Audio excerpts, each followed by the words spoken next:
আসসালামু আলাইকুম ওয়া রাহমাতুল্লাহি ওয়া বারাকাতুহু। নাহমাদুহু ওয়া নুসাল্লি আলা রাসূলিহিল কারীম। আম্মা বা'দু ফাআউযু বিল্লাহি মিনাশ শাইতানির রাজীম। বিসমিল্লাহির রহমানির রহিম। ইন্নাদ-দীনা ইনদাল্লাহিল ইসলাম।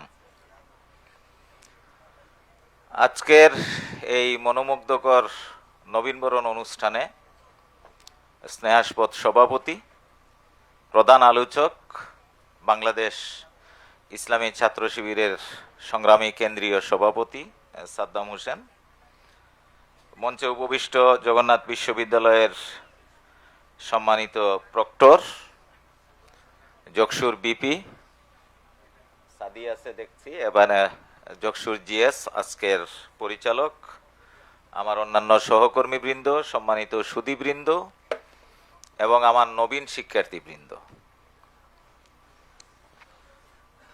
আলহামদুলিল্লাহ, এটা অত্যন্ত পুলকিত হওয়ার মতো একটি মুহূর্ত যে আমার অনেক শিক্ষার্থীরা এখানে, যাদের সাথে আমার খুব সহজেই দেখা হয়ে গেল এবং বাহিরেও দেখলাম উপচে পড়া ভিড়। তো আজকে এই আয়োজনটি করার জন্য আমি বাংলাদেশ ইসলামী ছাত্র শিবির জগন্নাথ বিশ্ববিদ্যালয়ের শাখাকে আমার ব্যক্তিগত পক্ষ থেকে আন্তরিক অভিনন্দন জানাচ্ছি। ইসলামী ছাত্র শিবির এটি একটি ছাত্র সংগঠন এবং বাংলাদেশের প্রেক্ষাপটে এই সংগঠনের অনেক অতীত ইতিহাস আছে।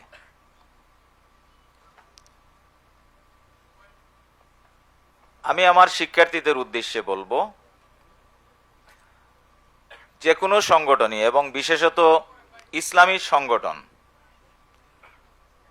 তো সেই সংগঠনগুলা কিসের লক্ষ্যে কাজ করবে?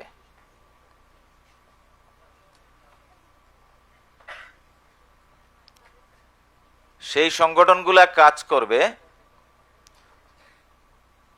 আল্লাহর রসুলকে এই পৃথিবীতে প্রেরণ করার পরে উনার প্রেরণের যে গূঢ় রহস্য, সেটা জিজ্ঞাসিত হলে আল্লাহর রসুল বলেছিলেন, বুইস্তু লি উতমিমা মাকারিমাল আখলাক,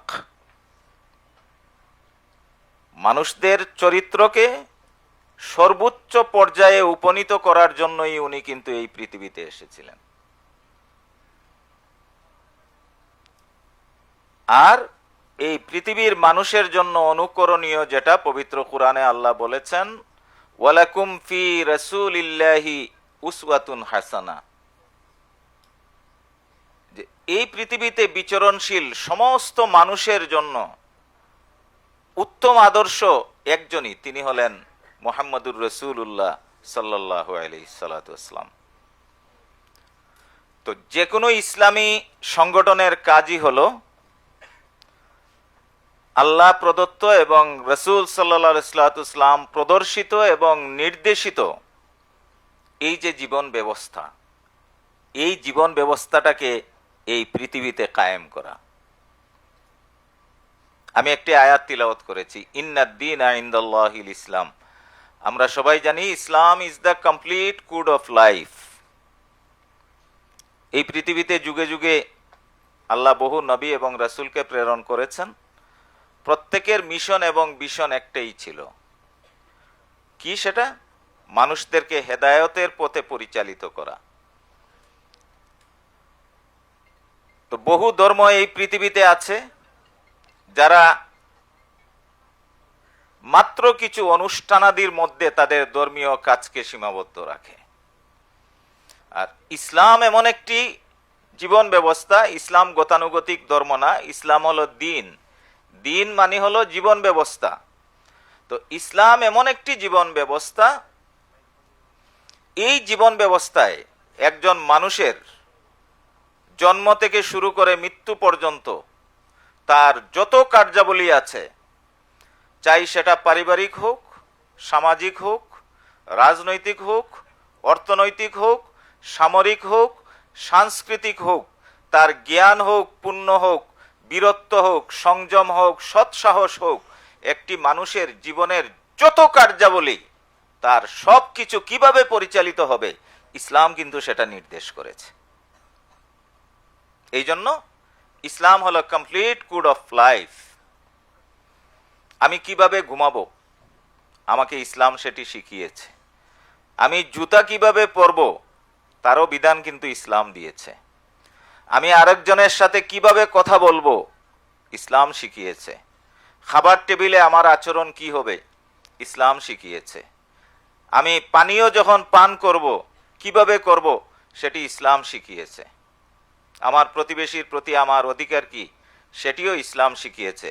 সমাজে বসবাসকারী অন্যান্য যে সমস্ত প্রাণী আছে তাদের সাথে কি ডিলিংস হবে, সেটিও ইসলাম শিখিয়েছে। ইসলাম কিভাবে শিখিয়েছে? মহানবী হযরত মুহাম্মদ সাল্লাল্লাহু আলাইহি ওয়াসাল্লাম তার জীবন দ্বারা প্র্যাকটিক্যালি সেটা কিন্তু সমগ্র বিশ্ববাসীকে দেখিয়েছেন। আর দুটো জিনিস সর্বাগ্রে, একটি হলো কুরআন এবং আরেকটি হলো সুন্নাহ। কুরআন আমাদের জীবন গ্রন্থ, আমাদের এই সমাজে টিকে থাকার গ্রন্থ, সমগ্র বিশ্বের মুসলমানদের সংবিধান এবং সবচেয়ে সর্বাপেক্ষা পালনীয় যে বিধান, তার নামই হলো আল কুরআন। এবং আল কুরআনে আল্লাহ রাব্বুল আলামিন বলেছেন, ওয়ামা ফাররাতনা ফিল কিতাবি মিন শাই। এটা এমন এক গ্রন্থ, এই গ্রন্থের মধ্যে এমন কিছু নাই যা আমি এখানে বাদ রেখেছি। পৃথিবীর যত জ্ঞান বিজ্ঞান এবং যা কিছু আছে সব কিছুর মূল আকর হলো কি? পবিত্র কুরআন।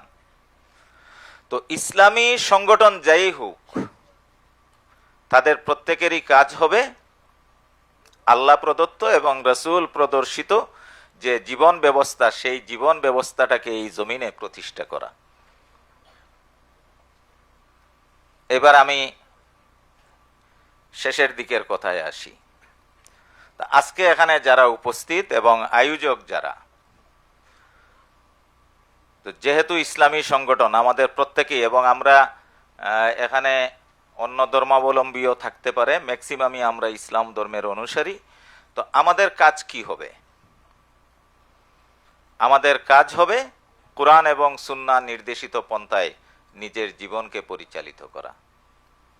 আল্লাহ আমাদেরকে এই পৃথিবীতে প্রেরণ করেছেন, আমরা কেউই এখানে চিরস্থায়ী থাকবো না, আমাদেরকে চলে যেতে হবে। তো ক্ষণিকের এই দুনিয়ায় আমরা যেন নিজেদেরকে এক একজন ভালো মানুষ হিসেবে প্রতিষ্ঠা করতে পারি, আমার নবী আমাকে সেই শিক্ষাটুকুই দিয়ে গিয়েছেন। এবং এই ক্ষেত্রে পথিকৃতের ভূমিকা পালন করবে যারা ইসলামী আন্দোলনের সাথে জড়িত। এই বাংলাদেশ শতকরা 90% মুসলমানের বাংলাদেশ আমরা দাবি করি। এই বাংলাদেশ হযরত শাহজালাল মুজাররদে ইয়ামানি থেকে শুরু করে হাজার হাজার ওলিয়া উলিয়াদের মাধ্যমে আমরা যে ইসলামের শিক্ষা এই বাংলাদেশে পেয়েছি, তো বাস্তবিক অর্থে আমরা কতজন ইসলামকে লালন করি? আমাদের সকলকে সব কিছুর ঊর্ধ্বে উঠে ইসলামের শিক্ষাকে লালন করতে হবে এবং নিজের জীবনে ধারণ করতে হবে।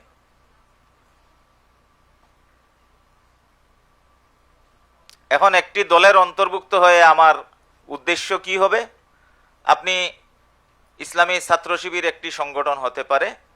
এই সংগঠনের সদস্য যারা, তারা শুধু যে তাদের নিয়েই ডিলিংস করবে বিষয়টি এমন না। ইসলাম যেহেতু সার্বজনীন, তো ইসলামের ধারক এবং বাহক যারা হবে তারা সবাইকে নিয়েই একসাথে চলার চেষ্টা করবে।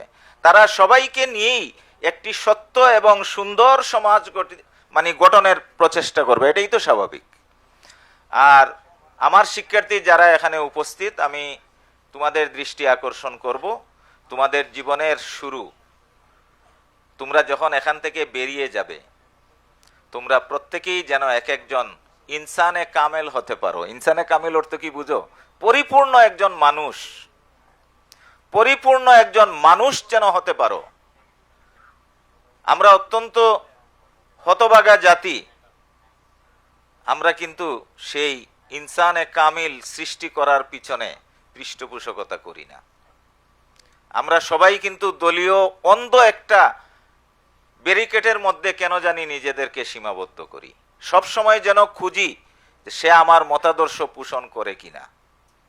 তা আমরা এই মানসিকতা থেকে আমরা সরে আসি। আমরা প্রত্যেককে আপন হিসেবে ধারণ করার মতো মানসিকতা পোষণ করি।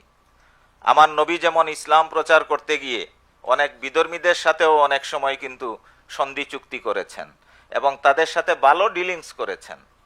তো আমাদেরকে সেই শিক্ষাগুলো নিতে হবে। কেউ আমার দলের অন্তর্ভুক্ত না, এই জন্য সে আমার গোষ্ঠীভুক্ত না, এই মানসিকতা যেন আমরা কেউই পোষণ না করি। এই ছোট্ট দেশ বাংলাদেশ, এখানে বহু মত দল আদর্শের সমাহার আছে। আমরা প্রত্যেককেই তার মৌলিকত্ব বিচারে এই দেশের স্বার্থে, এই জনতার কল্যাণে, এই জাতির কল্যাণে আমরা যেন ধারণ করি এবং কখনোই যেন আমাদের মধ্যে কোনো সংকীর্ণতা বোধ কাজ না করে, এই ব্যাপারে আমরা সবাই সচেষ্ট থাকব। আমরা সবই মিলে একটা সম্পদ, সুতরাং সেই সম্পদকে সবাই ধারণ করতে হবে এবং অহেতুক কোনো ধরনের বিতর্কে আমরা জড়িয়ে আমাদের অগ্রযাত্রাকে যেন ব্যাহত না করি।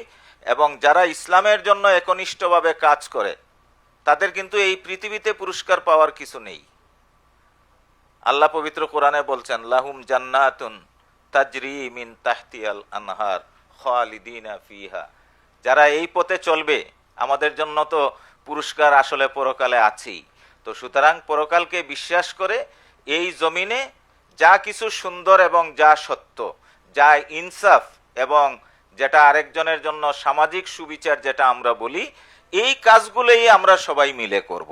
এবং আমরা যেহেতু আল্লাহর অসংখ্য শুকরিয়ার বিষয়, আল্লাহ আমাকে এই জমিনে প্রেরণ করেছেন, একজন মুসলমান হিসেবে প্রেরণ করেছেন। আমি ইসলাম নিয়ে জন্মাতে পেরেছি এবং ইসলামকে ধারণ করি, এর চেয়ে বড় নিয়ামত কিন্তু আর দ্বিতীয়টি হতে পারে না। তো আমরা আমাদের বাস্তব জীবনে যেন সেটার প্রতিফলন ঘটাতে পারি এবং প্রত্যেকেই আমরা আমাদের এই সমাজ এবং জাতির জন্য একজন ভালো মানুষ হতে পারি, সেই লক্ষ্যে ইনশাল্লাহ আমরা সবাই কাজ করব। এবং ইসলামী ছাত্র শিবির সেই লক্ষ্যেই কাজ করে এবং আমি আশা করি যে এইটাকে উপজীব্য করে আমরা সবাই আমাদের জীবনটাকে সুন্দর করার চেষ্টা করব। তো আজকের যারা নবীন, আমি আশা করি এবং আল্লাহর কাছে প্রার্থনা জানাই, তোমাদের প্রত্যেকের জীবন যেন সুশোভিত হয়, তোমাদের প্রত্যেকের জীবন যেন সার্থক হয়, তোমরা সবাই যেন সফল হতে পারো এবং আল্লাহ যেন তোমাদের প্রত্যেককে এক একজন ইনসানে কামিল বা পরিপূর্ণ মানুষ হিসেবে গড়ে ওঠার তৌফিক দান করেন। আমিন। ওয়া আখিরু দাওয়ানা আনিল হামদুলিল্লাহি রাব্বিল আলামিন। আসসালামু আলাইকুম।